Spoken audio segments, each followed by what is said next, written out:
මේ හරිය ගන්නකොට බැලමිට පොඩ්ඩක් නවලා ගන්න ඕනේ නැත්නම් අර ඉරි වගේ කැතට පේනවා මේ නැමිල යනකොට. ඒවා දැන් මෙහෙම කරාම දිගහැරියාම ඒක එහෙම නෑ. නැත්තම් අර ඉරි වගේ කැතට පේන ගතියක් තියෙනවා. ෆවුන්ඩේෂන් එක අපි දැන් ගාලා ඉවර කරලා මේක කරා ෆවුන්ඩේෂන් එක දාලා අපි ඉතින් පටන් ගමු. ඒක පොඩ්ඩක් වේලෙන්න තියලා අපි පටන් ගමු මේ අයිබ්‍රෝ එක ඇඳ ගන්න. එයාගේ මූණේ ෂේප් එක අනුව තමයි අයිබ්‍රෝ එක ඇඳ ගන්න. ඒකට ඒක පීරලා ගන්නවා.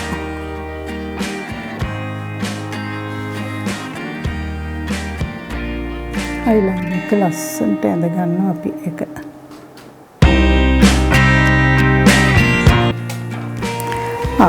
මෙයාගේ බ්‍රයිට් ජැකට් එක සාමාන්‍ය මෙතනට වෙනකන් දිගයි. අපි හරියට වෙනකන් අනිවාර්යෙන් ගා ගන්න ඕනේ. මොකද පේන හරිය ඔක්කොටම ගන්න ඕනේ.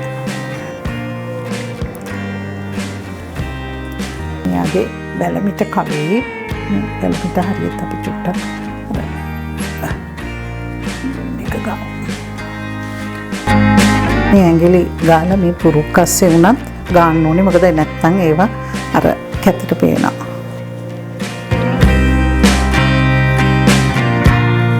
අයිබ්‍රෝ එකක් මේව කරගත්තට පස්සේ ඊළඟට අපි අයි ෂැඩෝස් පාවිච්චි කරන්න ඕනේ. සාමාන්‍යයෙන් මම මේක බ්‍රයිට් මේව කරන්නේ කැන්ඩියම් බ්‍රයිට් කෙනෙක්.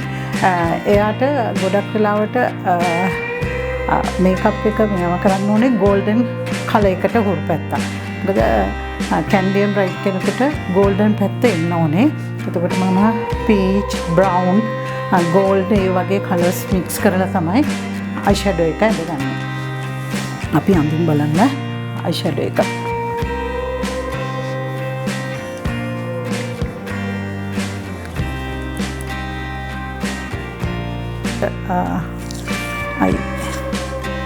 අයි මේකප් එක අර කෙරෝලට අපි පොඩි ප්ලාස්ටර් එකක් අලවගෙන කරා නම් ගොඩක් අර ලස්සනට එනවා.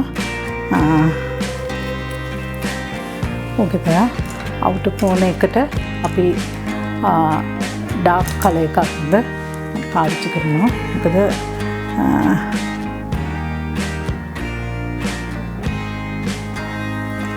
කරලා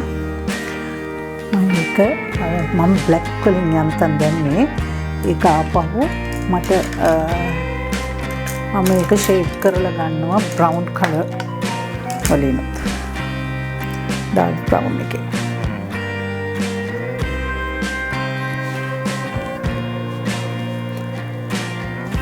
හයිලයිට් කරගන්න ඕනේ හැම පැත්තටම. මොකද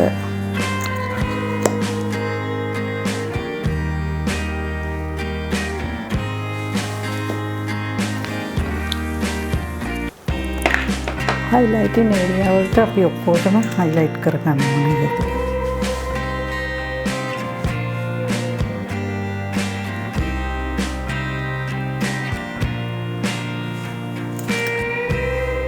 තව අපි මූණේ හැඩයක් තියෙනවා නම් ඒ හැඩේ ඒ කියන්නේ ෂේප් එක වෙනස්ව තියෙනවා නම් අපිට ඒකත් පුළුවන් හදාගන්න කට් කරලා අපිට. දැන් ගොඩක් බ්‍රයිට් කෙනෙක්ට වැටෙන්න ඕනේ මොනවද ඕවල් ෂේප් එකකට. ඒ ඕවල් ෂේප් එකට අපි ගන්න අපි මෙයාගේ මේ highlight කරනවා. මේ කොන්ට කරනවා මේක.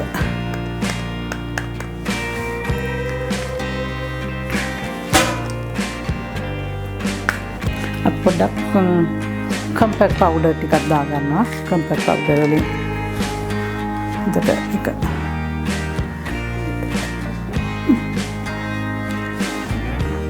අයිලයින් එක අඳින්න ඕනේ.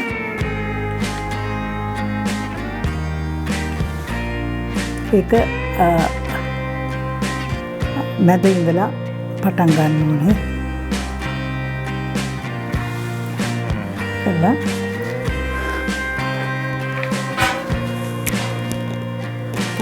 ගොඩක් මහත් කරන්නේ නැහැ. මොකද කැන්ඩියම් බ්‍රයිට් කෙනෙකුට හින්දා අපි ගොඩක් මහත් කරන්නේ නැහැ. ඒක හැම කලර් එකක්ම අපි ෂේඩ් කරලා ගන්න ඕනේ. ඒක තමයි වෙන්න ඕනේ. මොකද එකම කලර් එකකින් අපිට නිමා කරන්න බෑ.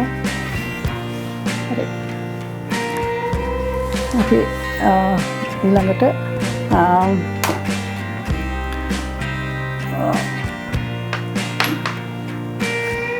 රූච් එකක් පාවිච්චි කරන්න ඕනේ.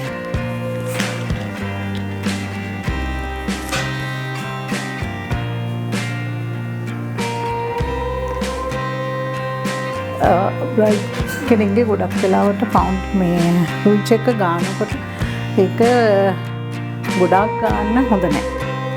ගානවා කියලා අර රෝස පබාලා වගේම එහෙම ගන්නවා අඩුයි.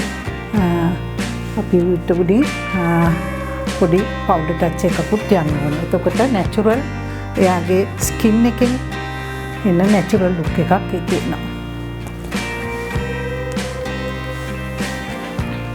ඊළඟට එයාගේ ලිප්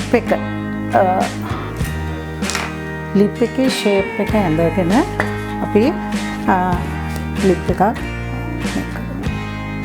මොකද අපිට මෙතනදී පුළුවන් ලිප් එක එයාගේ ලොකු පොඩි ඕන විදිහට කරන්න. සාමාන්‍යයෙන් කැන්ඩියම් බ්‍රයිට් කෙනෙකුට නම් ලිප් එක ලොකුවට අඳින්නේ නැහැ. සාමාන්‍යයෙන් පොඩි ගතියට තමයි තියෙන්නේ. අර කතාවක් තියෙනවා ඉස්සර පතිවත රකින්න කට්ටිය තමයි කැන්ඩියම් බ්‍රයිට් කෙනෙක් හැටියට අඳින්නේ. ඉතින් ඒ ඉස්සරහට ඒ යන ඒ දේම තමයි අපි රැකගෙන යන්න ඕනේ. නැත්තම් අර කරන්නම් වාලේ එහෙම කරන්නේ නැහැ. මම ඒකට ගොඩක් වෙලාවට මෙයාගේ පින්ක් ඔරෙන්ජ් ටච් එක විදිහට තමයි මම යන්නේ. මොකද නිවුඩ් කලර් එකක් හැටියට මම ගන්නෙ මෙයාට.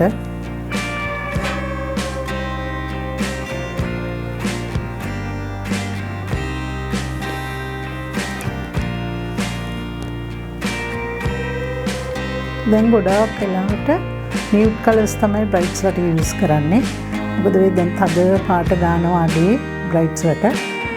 ගොඩක් නිවුඩ් කලර්ස් වලට තමයි ගොඩක් යන්නේ. මම මේකට පොඩි ඔරෙන්ජ් ටච් එකකුත් දානවා. මොකද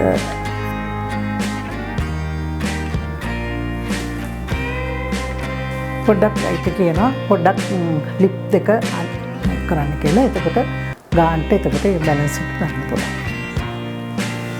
එතකොට තියෙන අඩුපාඩු එහෙම තියෙනවා නම් ඒකත් හදාගන්න පුළුවන්.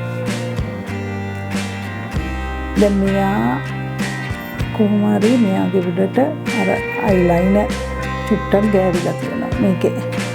අපි ඒක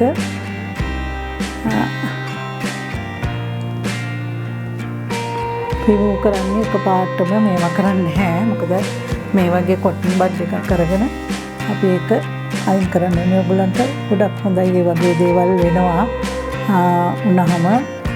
මොකද අපි ඒක හරි ගැස්ස ගන්න ඕනේ.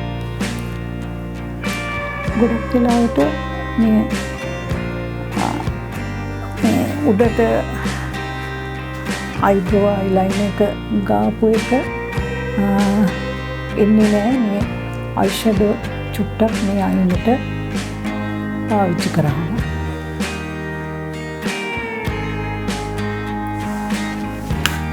කඳුළු දැන් මහම් පේරෙන ගතියක් තියෙනවානේ බ්‍රයිට්ස් වලට. ඒක වෙන්නේ නැහැ. මේ ඒකට අන්තිමටම කරන්නේ අපි මස්කාරා එක දාන එක. අපි අන්තිමම පවුඩර් තව අන්තිමට ටච් කරලා ෆිනිෂ් කරනවා.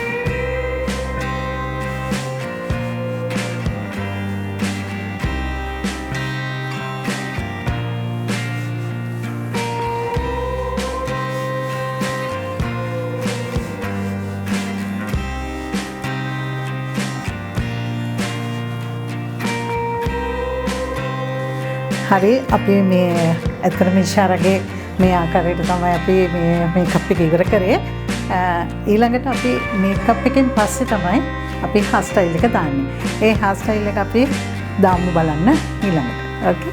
ඊළඟ සතියේ තමයි අපිට ඒ හෙයාර් ස්ටයිල් එක පෙන්වන්නේ. මොකද මේකප් එකක් අපි කරන මුලින්ම පාඩම මේව කරේ. මොකද ඊළඟ දවසට අපි ඊළඟ සැරේ මේ විදිහට හෙයාර් ස්ටයිල් එක අපි බලමු. right.